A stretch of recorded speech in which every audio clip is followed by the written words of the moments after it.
हुआ कि एक फैमिली आई हुई थी, उनके वो हस्बैंड आए और उन्होंने कहा जी अस्सलाम वालेकुम। तो उन्होंने कहा जी अंदर आ जाए, मेरे स्टाफ ने कहा जी अंदर आ जाए, मैम हैं तो वो डील करेंगे। तो हैं औरत, मुझे रिस्पेक्ट भी बहुत मिली कि भाई फीमेल्स के ऊपर लोग उस तरह से ट्रस्ट नहीं करते जिस तरह एक उस पे करते हैं, ख़ास तौर पे ये इसमें आपके पैसों के लेन देन में।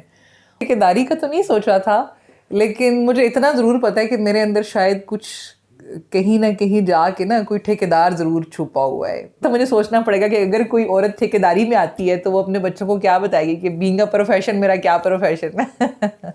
और हमारा वहाँ पे यूएन नंबर भी था। मैं अक्सर जब कॉल पे होती थी तो कॉल करने के बाद ठीक है सर, अच्छा आपका नाम, तो मैं कहती थी सर अतिया लियाकत। तो वो कहते थे क्या, तो मैं कहती सर अतिया लियाकत नाम है मेरा। तो ये नाम तो उसका होता है, फीमेल्स का होता है। तो एक दिन में 3 फार्म हाउसेस बेचे, फिर एक हफ्ते में 7 फार्म हाउसेस बेचे।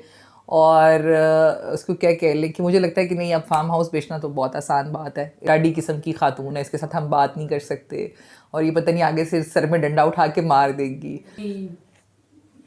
हाँ, मेरे अभी रिसेंटली इस ऑफिस में मेरे साथ एक ऐसा हुआ कि एक फैमिली आई हुई थी, उनके वो हस्बैंड आए और उन्होंने कहा जी अस्सलाम वालेकुम। तो उन्होंने कहा जी अंदर आ जाए, मेरे स्टाफ ने कहा जी अंदर आ जाए, मैम हैं तो वो डील करेंगे। तो हैं औरत, तो उनके लिटरली उनके ये एक्सप्रेशन थे, हैं ये तो औरत है। तो उन्होंने कहा जी हाँ ये औरत है। तो उन्होंने कहा मैं तो आज तक किसी औरत को नहीं देखा हुआ ऐसे बैठे। तो मैंने कहा सर अगर आप कंफर्टेबल नहीं है तो ये हमारे पास हैं, मैं इनके साथ आपको बिठा देती हूँ, आप वो कर लें। तो कहा नहीं औरत तो मैंने नहीं देखी।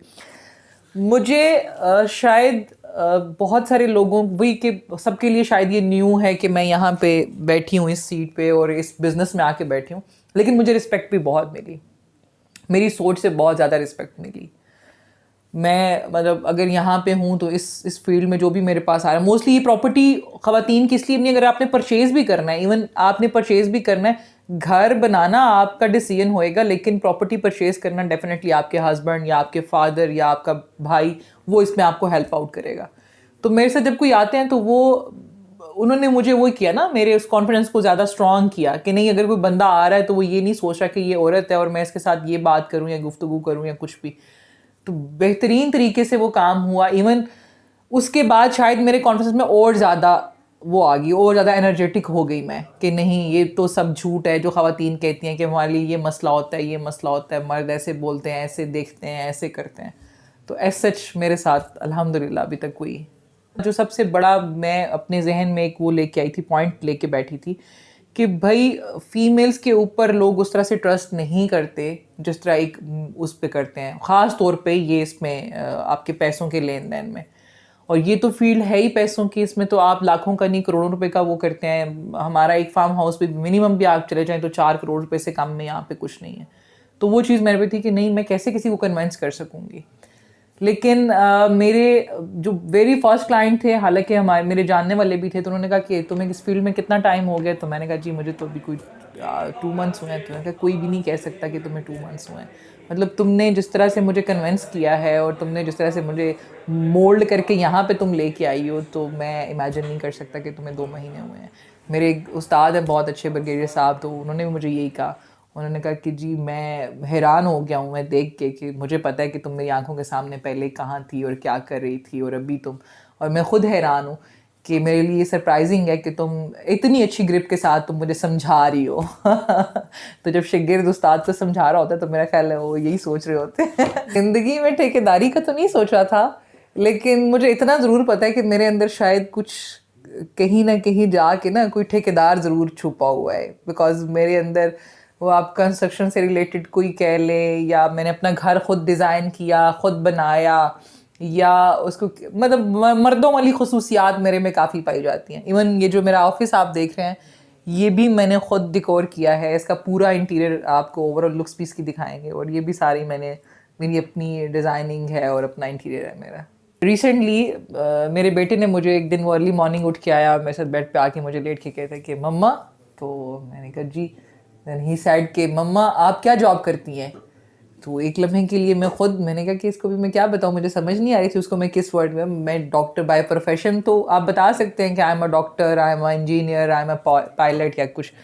तो मैंने कहा कि बेटा आप तो मेरे ऑफिस गए हो, आपको तो पता है कि मैं क्या जॉब करती थी। मैं जॉब तो नहीं करती, मेरा अपना ऑफिस है। कहते नहीं, जब पहले आप जॉब करती थी, लाइक जैसे पहले आप एग्जीक्यूटिव में थी, तो आप क्या करती थी, लेकिन मेरे पास लफ्ज़ नहीं थे, मुझे समझ नहीं आ रही थी कि मैं इस प्रोफेशन को कहाँ पे जाके क्लोज करूँ, उसको क्या बताऊँ कि मैं क्या करती हूँ।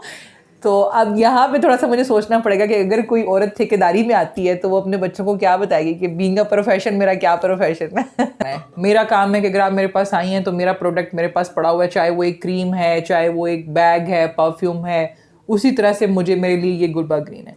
तो मैं एक खुद को एक सेल्स पर्सन भी कह सकती हूँ जो गुलबाग को ट्रेड कर रही है, गुलबाग को मार्केट कर रही है और उसको सेल कर रही है। कोई टिप्स देंगी? बड़े बड़े मर्द भी आके इस प्रोफेशन में बेचारे कामयाब नहीं होते, एक डील नहीं कर पाते।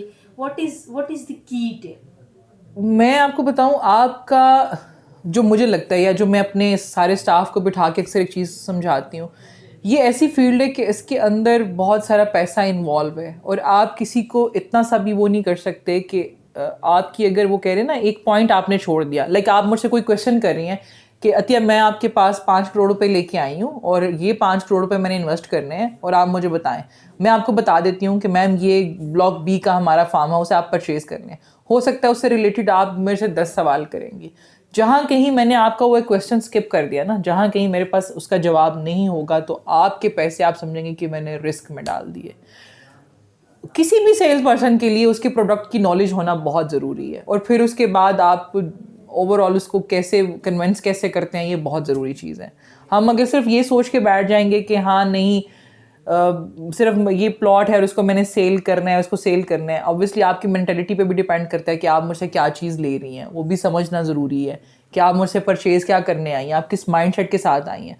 थोड़ा बहुत माइंडसेट मैंने आपका पढ़ लिया, थोड़ा मैंने आपको अपना समझा दिया, तो ये मेरा ख्याल है बहुत इजी फील्ड है ये। मेरा जो सेल स्टाफ है उसका अलग से रूम है, वो जो भी चाहे वहाँ पे अपनी डिस्कशंस भी कर सकते हैं, अपने थॉट्स के साथ वो सोच सकते हैं कि हम क्या करना चाह रहे हैं और आज का हमारा क्या टारगेट है।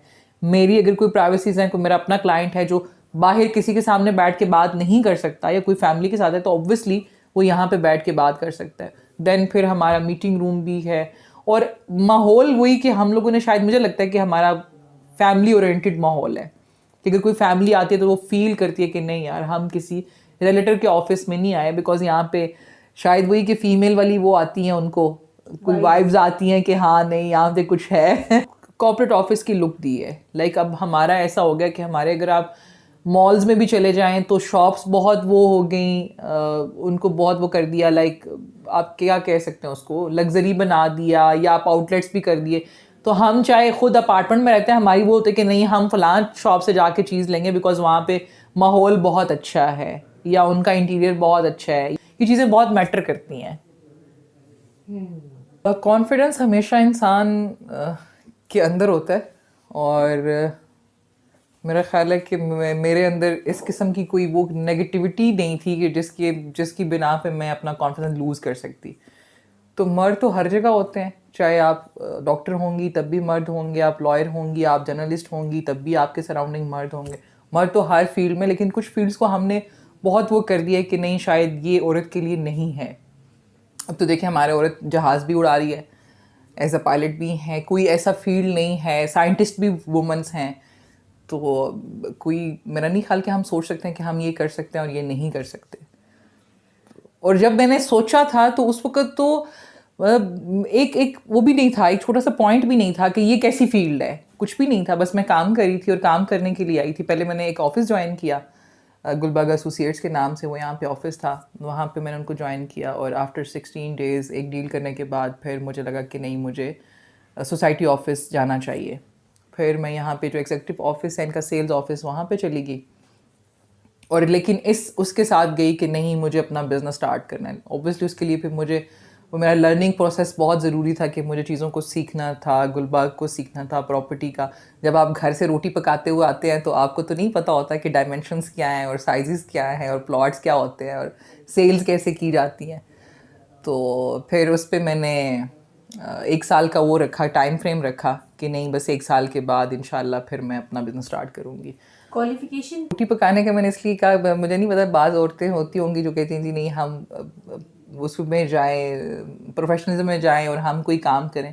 तो मुझे रोटी पकाने का बहुत शौक़ है। तो शायद मैं उस चीज़ को बहुत ज़्यादा मिस करती हूँ, जो मैं हमेशा ये कहती हूँ कि नहीं, मैं घर से रोटी पकाते हुए उठ के आ गई। और बस उसके ही था। पहले भी जॉब की मैंने, 1-2 फॉर्म पे मैंने जॉब की है पहले भी, लेकिन इस तरह से प्रॉपर एज अ बिज़नेस करना और अपने उस पर रिस्पॉन्सिबिलिटी के साथ एक टीम को चलाना, ये फर्स्ट टाइम। इस फील्ड में आने के बाद ना आपका कोऑर्डिनेशन जो है, या आपका जो कहने 70% बिजनेस जो है ना, वो काउंट करता है आपके टेलीफोनिक उस पर, आपकी कॉल्स आती हैं, आप एंटरटेन करते हैं। तो मैं अक्सर जब कॉल पे होती हूँ, और हमारा वहाँ पे यूएन नंबर भी था, मैं अक्सर जब कॉल पे होती थी तो कॉल करने के बाद, ठीक है सर, अच्छा आपका नाम, तो मैं कहती थी सर अतिया लियाकत। तो वो कहते थे क्या, तो मैं कहती सर अतिया लियाकत नाम है मेरा। तो ये नाम तो उसका होता है, फीमेल्स का होता है। तो मैं कहती सर मैं फीमेल हूँ। तो लोगों को शायद मेरे वॉइस एक्सप्रेशन से भी पता चलता था कि नहीं यार, ये तो कोई बंदा बात कर रहा है। फिर उसके बाद ये भी अल्लाह की तरफ से एक ब्लेसिंग है कि लोग ये समझते हैं कि हालांकि बहुत कमज़ोर हूँ शायद अंदर से, कि कोई बड़ी स्ट्रांग किस्म की औरत है। तो आपको लगता है कि औरत को इस तरह का इमेज पहले बनाना पड़ता है, इस तरह की फील्ड में जंप करने से पहले? औरत को इमेज किसी के लिए नहीं बनाना पड़ता, औरत को इमेज अपने अपने आप का बनाना पड़ता है। आप सबसे पहले खुद डिसाइड करें कि आप एक्चुअली में हो क्या। जब आपको नहीं पता होएगा, आप खुद को नहीं समझ पाओगे, तो इसका मतलब है कि किसी को आप समझा ही नहीं सकते। मैंने आपको बताया कि मुझे नहीं लगता कि अब यहाँ पे इस वक्त भी जिस मार्केट में मैं बैठी हूँ, शायद बहुत सारे ऐसे लोग होंगे जो मुझे जानते होंगे, लेकिन मैं उनको नहीं जानती, मुझे याद भी नहीं है। मैं किसी से मिली भी हूँ तो शायद मुझे याद नहीं है, बिकॉज मेरे यहाँ पे मैं वो चीज़ छोड़ूंगी जो मेरी अपनी नीड है। गैर ज़रूरी चीज़ें मैं नहीं सोचती कि वो क्या कर रहा है, वो क्या देख रहा है, कैसे देख रहा है, अच्छा ये क्या हो गया, वो क्या हो गया। आप ऑब्जर्व नहीं करें, आप नेगेटिविटी को ऑब्जर्व करेंगे तो आप उसको नोट करेंगे, फिर आपका जहन उस तरफ जाएगा।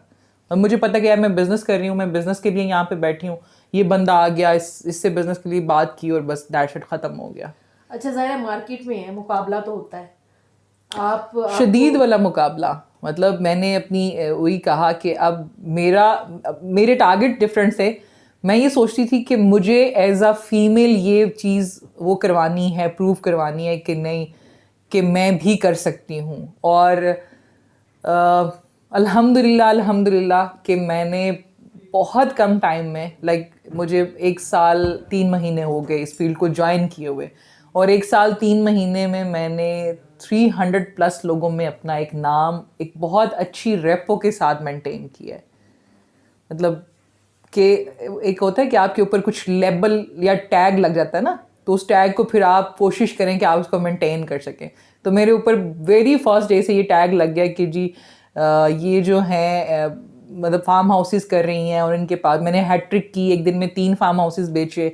यहाँ पे बहुत पुराने ऐसे लोग हैं जो शायद उनको 2 साल 4 साल हो गए हैं, लेकिन उनसे आज तक भी फार्म हाउस की डील नहीं हुई, कि ये बहुत मुश्किल काम है या इतनी बड़ी डील है, उसको क्लोज़ नहीं कर पाते। तो मैंने एक दिन में 3 फार्म हाउसेस बेचे, फिर एक हफ्ते में 7 फार्म हाउसेस बेचे। और उसको क्या कह लें कि मुझे लगता है कि नहीं, अब फार्म हाउस बेचना तो बहुत आसान बात है, इससे ज़्यादा आसान चीज़ कोई नहीं है। छोटे प्लॉट्स मुझसे नहीं बिकते। अभी मेरी ज़िंदगी में वो टाइम आया है जिस टाइम में मैं जो मैं चाहती हूँ एक्चुअली, और जहाँ तक मेरी सोच जाती है मुझे वो करना है। उसके अंदर मेरा मार्केटिंग प्लान भी, जब मैंने ये स्टार्ट किया 6 दिसंबर को हमारी यहाँ की हुई है, इनॉग्रेशन हुई, उसके बाद मेरा टारगेट था कि मैंने 3 महीने के अंदर अपनी एक मार्केटिंग टीम भी बनानी है, और अपना एक नेक्स्ट ऑफिस भी मैंने लॉन्च करना है। और इंशाल्लाह वेरी सून ये भी सब कुछ हो जाएगा। कर रही हैं कि अतिया मैं आपके पास 5 करोड़ रुपए लेके आई हूँ, और ये 5 करोड़ रुपए मैंने इन्वेस्ट करने हैं, और आप मुझे बताएं। मैं आपको बता देती हूँ कि मैम ये ब्लॉक बी का हमारा फार्म हाउस है, आप परचेज़ करने हैं। हो सकता है उससे रिलेटेड आप मेरे से 10 सवाल करेंगी। जहाँ कहीं मैंने आपका वो क्वेश्चन स्किप कर दिया ना, जहाँ कहीं मेरे पास उसका जवाब नहीं होगा, तो आपके पैसे आप समझेंगे कि मैंने रिस्क में डाल दिए।